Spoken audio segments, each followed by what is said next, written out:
ಭಾಳ ಭಕ್ತಿ ಆ ಲಕ್ಷ್ಮಿ ಮ್ಯಾಗ. 2 ಎಕರೆದಾಗ ವಾಡೆ ಇತ್ತು, ದೊಡ್ಡ ಅರಮನೆ ಅಂತದು. ಮಕ್ಕಳೆಲ್ಲ ದೊಡ್ಡ ದೊಡ್ಡ ಜಾಗ, ದೊಡ್ಡ ದೊಡ್ಡ ಫ್ಯಾಕ್ಟ್ರಿ ಎಲ್ಲ ಇತ್ತು. ಬ್ಯಾಸ್ಗಿ ಟೈಮದೊಳಗೆ ಎಲ್ಲ ರಾಶಿ ಆಗಿತ್ತು. ಒಂದು 500 ಚೀಲ ಜ್ವಾಳ, 200 ಚೀಲ ಕಡ್ಲಿ, 200 ಚೀಲ ಗೋಧಿ, ಕುಸುಬಿ ಎಲ್ಲ ರಾಶಿ ಪಡಸಾಲ್ಯಾಗ. ರಾತ್ರಿ 10 ಗಂಟೆ ಆಗಿತ್ತು. ಮುದುಕ 95 ವರ್ಷದವ ಕಂಬಳಿ ಹಾಸಿ ಇಲ್ಲಿ ಹೊರಗೆ ಪಡಸಾಲ್ಯಾಗ ಅವ್ರವ್ರೆಲ್ಲ ವಾಡ್ಯದಾಗ ಮಕ್ಕೊಂಡಿದ್ರು.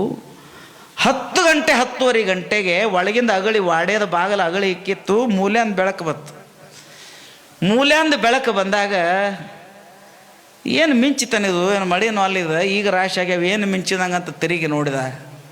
ದೊಡ್ಡ ಹಚ್ಚ ಹಸಿರು ಒಂದು ಸೀರೆ, ದೊಡ್ಡ ಕುಂಕುಮ, ಮೂಗಿನಾಗ ಮೂಗುತಿ, ಒಂದು ಕೈಯಾಗ ಬಂಗಾರ ಆರತಿ, ಕಾಲಾಗ ನಾದ, ಹಿಂಗೊಂದು ದೀಪ ಹಿಡ್ಕೊಂಡು ಒಂದು ಹೆಣ್ಮಗಳು ಬಂದು ಇಟ್ಟು ಸುಂದರ ಇದ್ದಳ. ಮುದುಕಿ ಎದ್ದು ನಿಂತ.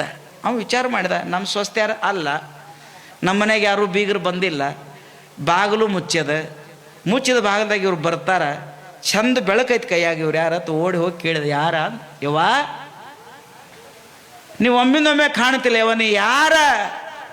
ಅವಾಗ ಮುಂದೆ ಮುಖ ಮಾಡಿ ಹೊಂಟಂತ ದೊಡ್ಡ ಕುಂಕುಮದ ತಾಯಿ ಹೇಳ್ತಾಳ, ಲಕ್ಷ್ಮಿ.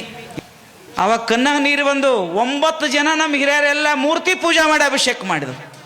10ನೇದಾವ ಸಾಯಕ್ಕಿಂತ ಮುಂಚಿತವಾಗಿ ಸಾಕ್ಷಾತ್ ಲಕ್ಷ್ಮಿಯನ್ನು ನೋಡಿದ ಬಳಿಕ ನನ್ನಂಥ ಪುಣ್ಯವಂತ ನಾವು ಅವ ಭಾಳ ಆನಂದವಾಯಿತು. ಅದರ ಹೊಂಟಿಲ್ಲ, ಎಲ್ಲಿ ಹೊಂಟಿ ಅಂದ. ಕತೆ ಕೇಳಂಗತಿ ಸಿದ್ದೇಶ್ವರಪ್ಪ ಅವ್ರು ಹೇಳಿದ ಕತೆ. ಹೊಂಟಿಲ್ಲ, ಎಲ್ಲಿ ಹೊಂಟಿ ಅಂದ. ಅವಾಗ ಹಿಂದೆ ತಿರುಗಿ ನೋಡಿ ಲಕ್ಷ್ಮೀನ ಮಾತಂತಾಳ, 8 ದಿನ ಇರೋದು, 1 ವರ್ಷ ಅಲ್ಲ, 2 ವರ್ಷ ಅಲ್ಲ, 900 ವರ್ಷ ಆತು ನಿಮ್ಮ ಮನ್ಯಾಗ, 8 ದಿನ ಇರೋದು, ಎಲ್ಲಿ ಹೊಂಟಿ ಅಂದ.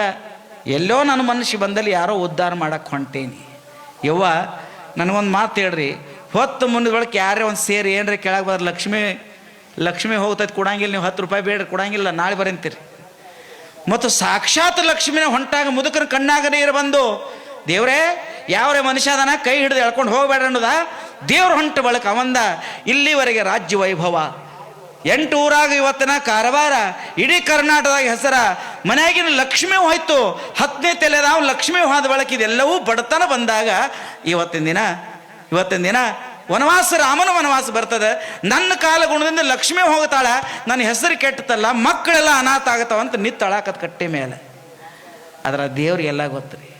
ದೇವ್ರ ಹಿಂದೆ ತಿರುಗಿ ನಿತ್ತೊಂದು ಮಾತು, ಮತ್ಯ ಹೊಂಟೇನಿ, ಹೋಗಬಾರ್ದತ್ತಲ್ಲ, ಅದ್ರ ನೀವು ಭಾಳ ಸೇವಾ ಮಾಡೀರಿ, ನೀ ಏನು ಬೇಡ್ಕೋ, ಮುಂದಿನ 10 ತೆಲಿ ತಿಂದರೂ ತೀರ್ಲಾರ್ದಷ್ಟು ಕೊಡ್ತಾನೆ ಬೇಡ್ಕೊ. ಅವ ಮುದುಕಂದ, ನಾವೊಂದು ಏನೋ ಬೇಡ್ಕೊಂಡು, ಯವ್ವ ಕಾರ್ಬಾರ್ ನನ್ನ ಕಡೆ ಇಲ್ಲ, ನಾವೊಂದು 10,000 ಎಕರೆ ಜಮೀನು ಕೇಳಿ, ನಾಳೇನು ಫೋನ್ ಮಾಡಿ ಕರ್ಸೋದದ. ಜಮೀನಾಗ ಕೇಳಿದೆಯಪ್ಪ, ಒಂದು 10 ಮನ ಬಂಗಾರ ಕೇಳಬೇಕಾಗಿತ್ತು. ಮಕ್ಕಳಂದ್ರು ಬಂಗಾರ ಕೇಳಿ, ಜಮೀನು ಕೇಳ್ರು, ಫ್ಯಾಕ್ಟ್ರಿ ಕೇಳ್ರು, ಅಧಿಕಾರ ಕೇಳ್ರು. ಮಕ್ಕಳ ಕೈಗೆ ಅಧಿಕಾರ ಐತೆವ, ಇವತ್ತೊಂದು ರಾತ್ರಿ ಇರು, ನಾಳೆ ಸಾಯಂಕಾಲ ಚಂತನ ಎಲ್ಲರೂ ಕೇಳ್ಕೊತೀನಿ, ಎಲ್ಲರಿಗೆ ಆಶೀರ್ವಾದ ಮಾಡಿ ಹೋಗಂತ ಮಾತು ಕೇಳಿ ಲಕ್ಷ್ಮಿ ಒಳಗೆ ಹೋತು. ಲಕ್ಷ್ಮಿ ಒಳಗೆ ಹೋದಾಗ ಮುದುಕೇನು ಹಾಸಿ ಮ್ಯಾಗ ಕೂತು ಬೆಳತನ ಅಳ್ತಿದ್ದವ. ನನ್ನ ಮನೇದು ಮುಗಿತಲ್ಲ, ಇನ್ನು ನನ್ನ ಮನೇದು ಐಶ್ವರ್ಯ ಹೋಯ್ತಲ್ಲ, ಇನ್ನು ದೇವ್ರು ಹೊಂಟಿತಲ್ಲ ಅಂತ ಅಳ್ತಿದ್ದ. ಮುಂಜಾನೆ ಇವ್ರು ಎದ್ರು, ಯಪ್ಪ ಸ್ನಾನ ಮಾಡು, ಮಕ್ಕಳು ತೆಕ್ಕಿ ಹೊಡೆದು ಅಳ್ತಿದ್ದ, ಯಪ್ಪ ಚಹಾ ಕುಡಿ, ನಾಷ್ಟ. ಯಾರು ಏನು ಮಾಡ್ಯಾರ ಹೇಳಂದ್ರು ಸಹಿತ ಏನೂ ಹೇಳ್ತಿದ್ದಿಲ್ಲ, ಸುಮ್ಮನೆ ಕುಂತಿದ್ದ. ಅವಾಗ ಹೊತ್ತು ಮುಂತಾನೆ ಏನೂ ಮಾತಾಡಲಿಲ್ಲ. ಮಕ್ಕಳು ಸ್ವಸ್ತ್ಯಾರು ಮೊಮ್ಮಕ್ಕಳು ಯಾರೂ ಹೋಗಲಿಲ್ಲ. ಯವ್ವ ನಿಮ್ಮ ಮನ್ಯಾಗ ಒಂದು ಸಣ್ಣ ಖುಷಿಗೆ ಆರಾಮ ಇರೋದ್ರೆ ನೀವೆಲ್ಲರೂ ಅಳ್ಕೋತ್ಕೊಂತೀರಿ. ಮನೆ ಹಿರಿಯನ ಕಣ ನೀರು ಬಂದಾಗ ಯಾರು ಹೇಳಂಗಿಲ್ಲ. ನಮ್ಮ ಅಪ್ಪ ಒಟ್ಟು ಶಾಂತ ಆತ್ ಮನೆ. 9 ಆಗಿತ್ತು, ಎಲ್ಲರೂ ಊಟ ಆಯ್ತು, ಕಂಬಳಿ ಹಾಸಿದ್ರೆ ಎಲ್ಲ ಮಕ್ಕಳನ್ನ ಕರೆದ. ಒಂದು ಮಾತು ಕೇಳಿದ್ರು, ದೊಡ್ಡವನು ಕೇಳ್ತಮ್ಮ, 900 ವರ್ಷ ಈ ಮನೆಗೆ ಬೆಳಕ ಕೊಟ್ಟಂಥ, ಆಶೀರ್ವಾದ ಕೊಟ್ಟಂಥ ತಾಯಿ ಇವತ್ತು ರಾತ್ರಿ ಹೋಗ್ತಾಳೆ. ದೇವ್ರು ಹೋದ ಬೆಳಕು ಮುಗೀತು. ಅದರ ದೇವ್ರಿಟ್ಟು ದೊಡ್ಡ ಮನುಷ್ಯಂದದ, ನೀವು ಬೇಡಿದ್ದನ್ನು 10 ತೆಲಿ ತಿನ್ನುವಷ್ಟು ಬೇಡಿದ್ದನ್ನು ಕೊಡ್ತಾಳ ಆ ತಾಯಿ. ಆ ತಾಯಿ ಕಡೆ ಏನು ಕೇಳ್ತೀಯಪ್ಪ ದೊಡ್ಡವನೇ? ಯಪ್ಪ ಒಂದು 10,000 ಎಕರೆ ಜಮೀನು ಕೇಳಿಬಿಡು, ಎಲ್ಲ ದ್ರಾಕ್ಷಿ ಕಬ್ಬ ಹಚ್ಚೋನು ಕೇಳಿಬಿಡತ್ತ ಅವ್ರ ಗಂಡ ಎಂತಿ ಅಂದ್ರು, ತಿಳ್ಕೊತ. 2ನೇದವ್ನು ಕೇಳ್ರು, 2ನೇದವಂದ 4 ದೊಡ್ಡ ಸಕ್ರೆ ಫ್ಯಾಕ್ಟ್ರಿ ಕೇಳ್ರಿ, ಎಲ್ಲ ಕಡೆ ನಮ್ದ ಆಗ್ತೈತಿ. ಅವ ಮೂರನೇದವ್ ರಾಜಕಾರಣಿ ಇದ್ದಾವ್, 2 MP 2 MLA 1 ಮಂತ್ರಿ ನಾವು. 4ನೇದಾವ ಅವ್ನ ಹೆಂಡತಿ ಒಂದಿಟ್ಟು ಕಲಿಸ್ತಿದ್ರು, ಬಂಗಾರ ಕೇಳ್ರಿ ಬಂಗಾರ ಕೇಳ್ರಿ, ಒಂದು 10 ಮನ ಬಂಗಾರ 20 ಮನ ಬೆಳ್ಳಿ ಕೇಳ್ರಿ ಅಂತ. ಒಟ್ಟು ಅವ್ರು ಬೆಳ್ಳಿ ಎತ್ತಿವ್ರ, ಭೂಮಿ ಎತ್ತವ್ರ, MLA ಎತ್ತಿವ್ರ, ಫ್ಯಾಕ್ಟ್ರಿ ಎತ್ತಿವ್ರ, ಅವ್ರೆಲ್ಲ ಜಗಳಾಡತ್ರು. 4 ಮಂದಿದು ಮುಗಿದಿತ್ತು. 5ನೇದಕ್ಕೆ ಒಂದು ಸಣ್ಣ ಸೊಸೆ ಇತ್ತು. ನಮ್ಮ ಯಾದವಾಡದ ಒಂದು ಬಡವ್ರ ಮನೆಯಿಂದ, ರೈತರ ಮನೆಯಿಂದ ಕರ್ಕೊಂಡಿದ್ದ ಗೌಡ. ಚಂದಿತ್ತು, ಸೊಸೆ ಇತ್ತು. ಎಲ್ಲರೂ ಕೇಳ್ಕೋತ, ನೀವೆಲ್ಲರೂ ಕೇಳಂಗತಿ ಕತಿ, ಎಲ್ಲರೂ ಕೇಳ್ಕೋತ ಕಡೆಗೆ ಸಣ್ಣ ಸೊಸೆ ಕಡೆ ಬಂದ ಕೈ ಮಾಡಿದ.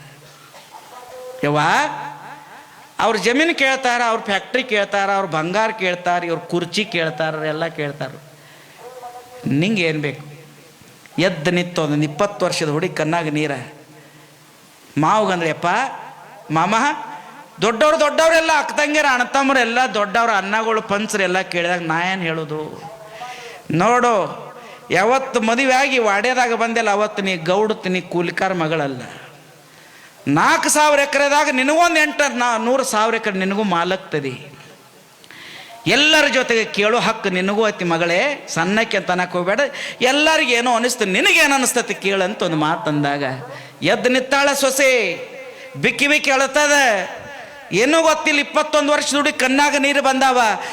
ಎಳಕೋತ್ ಒಂದು ಮಾತು ಕೇಳ್ತಾಳ ಲಕ್ಷ್ಮಿಗೆ. ಮಾವನ ಮುಂದೆ ಹೇಳ್ತಾಳೆ, ಯಪ್ಪ ಮಾವಗಂದ್ರೆ, ಮಾಮ ನಮ್ಮ 10,000 ಎಕರೆ ಜಮೀನು ಬೇಡ. ಏನಂತಾಳೆ? 10,000 ಎಕರೆ ಜಮೀನು ಬೇಡ, ಮನಗಟ್ಲೆ ಬಂಗಾರ ಬೇಡ, ಸಕ್ರೆ ಫ್ಯಾಕ್ಟ್ರಿ ಬೇಡ, ನಾವು ಯಾವ ಕುರ್ಚಿ ಬೇಡ, ಬಂಗಾರ ಭೂಮಿ ಬೇಡ. ಇದ್ದದ್ದು ಎಲ್ಲ ಹೋಗಿ ನಾವು 5-6 ಮಂದಿ ಅಣ್ಣತಮ್ಮರ ಆಗ್ತಂಗಾರ ಕೂಲಿ ಮಾಡಿ ತಿಂದ್ರೆ ಚಿಂತಿಲ್ಲ. ಈ ಮನ್ಯಾಗಿನ ಪ್ರೀತಿ ಹೋಗಲಾರ್ದಂಗೆ ಆಶೀರ್ವಾದ ಮಾಡಕ್ಕೆ ಹೇಳ ಲಕ್ಷ್ಮಿ. ಕೂಲಿ ಚಂತನ ಕೂಲಿ ಮಾಡಿ 10 ಮನಿಗೆ ಒಂದ ಗಡೆಯಾಗ ಅಂಬಲಿ ಕುದಿಸಿ ಒಂದೇ ಎಡೆಯಾಗ ಊಟ ಮಾಡುವಂತ. 2 ಕೈಗೆ ದುಡಿಯುವಂಥ ರಟ್ಟಿಗೆ ಶಕ್ತಿ ಕೊಡತ್ತೆ ಹೇಳು, ದುಡಿಯಾಕ ಬಲ ಕೊಡತ್ತೆ ಹೇಳು. ಅಲ್ಲಿ ಎಡು ಬಡದ್ರೆ ಇಲ್ಲಿ ಎದೆ ನೂಸ್ಬೇಕು, ಅಲ್ಲಿ ಮುಳ್ಳು ಚುಚ್ಚಲ್ಲಿ ಕಣ್ಣೀರು ತುಂಬಬೇಕು. ಹಿಂಗೆ 6 ಮಂದಿ ಅಕ್ಕ ತಂಗಿರ, 6 ಮಂದಿ ಅಣ್ಣತಮ್ಮರ ಪ್ರೀತಿ ಕಡಿಮೆ ಆಗಬಾರ್ದು.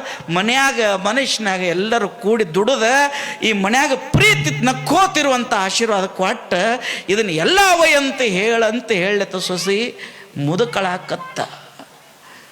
ಮುದುಕಳಾಕತ್ತ ಮುದುಕೊಂದು ಮಾತಂದ, 95 ವರ್ಷ ಆತಿ, ಬುದ್ಧಿ ನನಗೂ ಬರಲಿಲ್ಲಲ್ಲ. ನೆಗ್ಯಾನ ಮಕ್ಕಳು ತೆಳಗೆ ತಲೆ ಹಾಕಿರು, ಎಲ್ಲರೂ ಕಣ್ಣಾಗ ನೀರು ಬತ್ತು. ಕೊನೆಗೆ ಮುದುಕ್ ಕೇಳ್ತಾನೆ, ಇಕ್ಕಿದ ಅನ್ನೋಕ್ಕೆ ಹಿಂಗೈತಿ. ಬಂಗಾರ ಕೇಳೋನು ಏನು ಕೇಳೋನು? ಎಲ್ಲರೂ ಎದ್ದು ನಿತ್ತು ಕೈ ಜೋಡಿಸರು. ವಯಸ್ಸಲ್ಲೇ ಸಣ್ಣಕ್ಕೆ ಆದರೂ ಸಹಿತ ಮನಸ್ಸಲ್ಲೇ ದೊಡ್ಡಕ್ಕೆ ಅದ ಅಂದ ಬೆಳಕ ಸಣ್ಣಕ್ಕಿದ ಏನೈತಿ ಅದ ಯೋಗ್ಯ ಐತಿ. ಮಾವತ್ತ ನಿನ್ನಷ್ಟು ಬುದ್ಧಿ ನನಗೆ ಬರಲಿಲ್ಲ ಅಲ್ವೇ? ಬರಲಿಲ್ಲ. ಈ ಮನೆಯಾಗ ಪ್ರೀತಿ, ಮೈ ಮುರಿದು ದುಡಿಯುವಂಥ ಶಕ್ತಿ 2 ಕೊಟ್ಟು ಎಲ್ಲ ಹೋದ್ರೆ ಚಿಂತಿಲ್ಲತ್ತು. ಮುದುಕಳ್ತಿದ್ದು ಎಲ್ಲರೂ ಅಳ್ತಿದ್ರು. ಅಟ್ಟೊತ್ತಿಗೆ ಹಿಂದೆ ಬಂದು ನಿತ್ತಿಳು ಲಕ್ಷ್ಮಿ, ಕೈಯಾಗ ಹಿಡ್ಕೊಂಡು ನಿತ್ತಾಳ ಆರತಿ. ಲಕ್ಷ್ಮಿ ನಿಂತಿದ್ದಳು. ಹಿಂದೆ ತಿರುಗಿ ನೋಡಿದ, ಲಕ್ಷ್ಮಿ ಕಣ್ಣಾಗೂ ಸಹಿತ ನೀರು ಬಂದಾವ. ಅವಾಗ ಮುದುಕೊಂದು ಮಾತು ಕೇಳಿದೆ, ಯವ್ವ ನಾವು ಸಂಸಾರಿ ಮಂದಿ, ಬಡತನ ಬಂದ್ರೆ ಅಳ್ತೀವಿ, ಸಾವುಕಾರಿಗೆ ಬಂದ್ರೆ ಸ್ವಕ್ಕಿಗೆ ಬರ್ತೀವಿ. ನಾವು ಸಂಸಾರಿ ಮಂದಿ, ನಾವು ಅಳ್ತೀವಿ ದೇವರಾಗಿ, ನಿನ್ನ ಕಣ್ಣಾಗ ನೀರು ಯಾಕೆ ಬೇಕಂತ ಕೇಳಿದವ ಮುದುಕ. ಅವಾಗ ಹೇಳ್ತಾಳ, ಎಲ್ಲಿ ಪ್ರೀತಿ ಐತಿ ಅಲ್ಲಿ ಲಕ್ಷ್ಮಿ ಅದಾಳ. ಈ ಮನ್ಯಾಗ ಪ್ರೀತಿನ ತುಂಬೈತಿ ಅಂದ್ರೆ ಇನ್ನೆಂದೂ ಹೊರಗೆ ಹೋಗಂಗಿಲ್ಲ ಅಂತ ತಿರುಗಿ ಜಗಲಿ ಮ್ಯಾಗ ಹೋಗಿ ಕೂತ್ರತ್ತ ಜೀವನದೊಳಗೆ. ಮೇ ಹಿಂಡುವಂಗೆ ಬೆವರಲ್ಲೇ ಭೂಮಿಯಾಗ ಚೆನ್ನಾಗಿ ದುಡಿಯೋದು, ಇದ್ದದ್ದನ್ನು ಚೆನ್ನಾಗಿ ಹಂಚ್ಕೊಂಡು ಉಣೋದು, ಸಂಪತ್ತು ಬರಲಿ ಹೋಗಲಿ ಇದ್ದದ್ರೊಳಗೆ ಖುಷಿಯಾಗಿರೋದು. ಪ್ರೀತಿನ ಕಳ್ಕೊಳ್ಳಾರ್ದ ಎಲ್ಲರ ಮನೆಯಾಗಿದ್ರೆ ಮನೆ ಮಹಾಮನೆ ಆಗ್ತದೆ, ಬಸವಣ್ಣ ಮನೆ ಆಗ್ತದೆ ಅಂತಕ್ಕಂಥದ್ದು ಬಹಳ ಮುಖ್ಯವಾದದ್ದು.